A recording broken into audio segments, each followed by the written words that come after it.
So we start Unit 13 about the metal corrosion and protection. Now first, what is meant by corrosion? And here shows. This is a slow process that metal, when it reacts with air, water, and other substance in the environment, and the result, the metal will turn from element into oxide.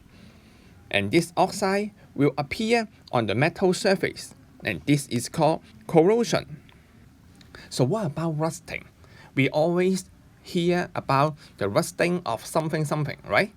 So here we get a better idea. Rusting is actually specified for the corrosion of iron. And we will talk more about the rusting. First, this is a reddish brown solid. And I think this is no need to further explain, right? And the next one is more important is, what is the chemical nature or chemical name of rust? And here shows, it is called hydrated iron-free oxide. The hydrated means there is water of crystallization inside. And the properties for rust, first, it is brittle and it breaks off easily. That means their strength is below the pure metal.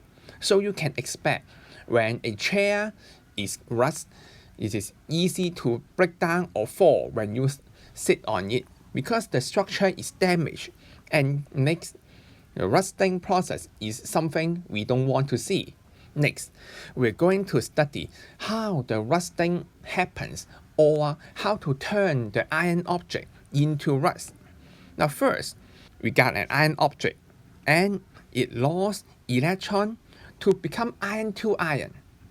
And during the process, 2 electrons will lost, and here shows these 2 electrons will gone and turn iron into iron to iron. So where the electron goes?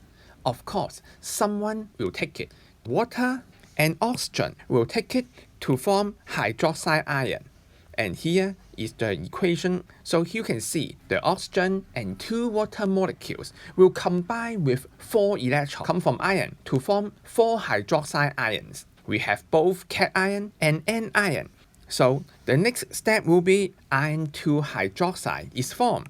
Well, this is the first product that formed after the process, but the reaction doesn't stop here. The iron 2 hydroxide will further lose electron to the dissolved oxygen and water to form iron 3 hydroxide.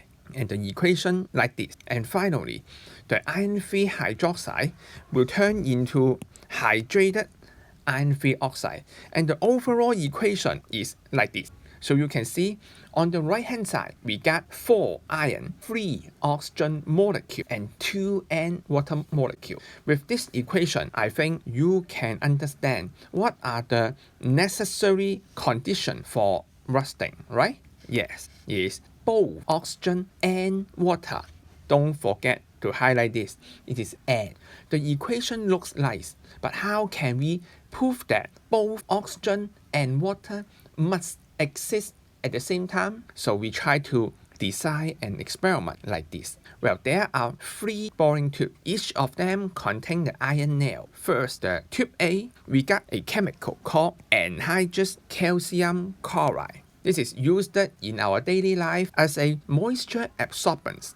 So their function is remove or absorb moisture from air and keep the environment inside dry. The second one is tube B. So you can see there is an oil layer and the iron nail is put under the boiled distilled water. First, why we should boil the water? It is because after boiling, the dissolved oxygen inside are removed. That means we can guarantee there is no oxygen inside. The second is, so what about the oil layer?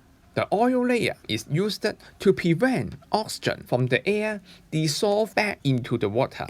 So make sure there is water but no oxygen. For tube C, only distilled water is inside, no further treatment. So we can expect that in tube C, both water and oxygen are exist. So what will be the result? After a couple of days, in tube A, we don't have water and we got oxygen. In tube B, Yes, of course, we have water, but this time no oxygen. In tube C, both oxygen and water are here, and here shows the result. In tube A and B, there is no rusting, and in tube C, we got it. In this experiment, we can conclude that water and oxygen are necessary for rusting.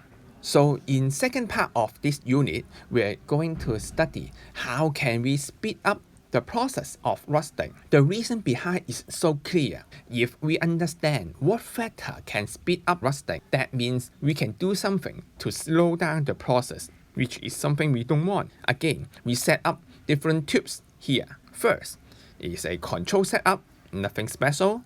The second one is the iron nail is put inside the seawater, which contain sodium chloride.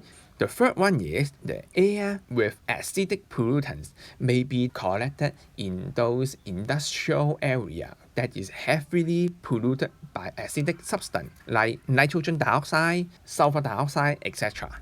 So we focus on tube 2 and 3 first. Will it speed up the rusting? The answer is yes for both cases. In tube 2, because there are soluble salt like sodium chloride, which contains mobile iron. Now, mobile ion is the key point because it can speed up the electron transfer. As you know, the aqueous solution of ionic compound are good conductor of electricity. So the electron transfer process can be speed up. What about in tube 3?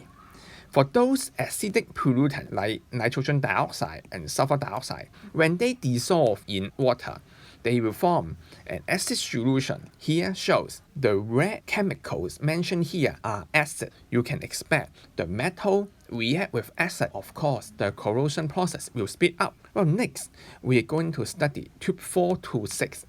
Tube 4, we do nothing special, but put it under strong sunlight or hot environment because we want to make a high temperature environment. Tube 5 is the iron nail with sketched or bent surface. We do nothing on the environment, just try to change the metallic structure by external force. And finally, is an iron nail attached to a copper wire, which is a less reactive metal. So the result will be all yes. The rusting process speed up. And the reason behind is, first, an increasing temperature of course, will increase the rate of rusting.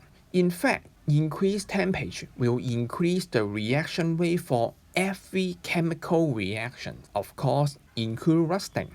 In tube 5, the iron is bended, so it will rust easier because in bended area, the metallic structure is damaged or weakened. So if you see, for example, a car, when it is crashed or scratched, then it will rust faster. Finally, is contact with a metal in lower reactivity. This is more important. If an iron object contact with a less reactive metal, the iron object will lose electron more easily. This results in speed up the rusting process. Let's get a summary here. In order to speed up rusting, first, presence of mobile iron or in seawater. That's why those iron objects around or immersed in seawater will get rust easily. The second one is presence of acidic pollutants. You can see those building or iron object in the industrial area, they will get heavily rust, and that's the point. Because the air in those areas is heavily polluted by acidic gas. The third one is under high temperature. For example, the exhaust pipe in car, they will get rust easy because the pipe is often in high temperature. Next one is a bended or snatched surface. That's why we try to prevent bending or sharp area. Finally is contact with less reactive metal. All of them will speed up rusting.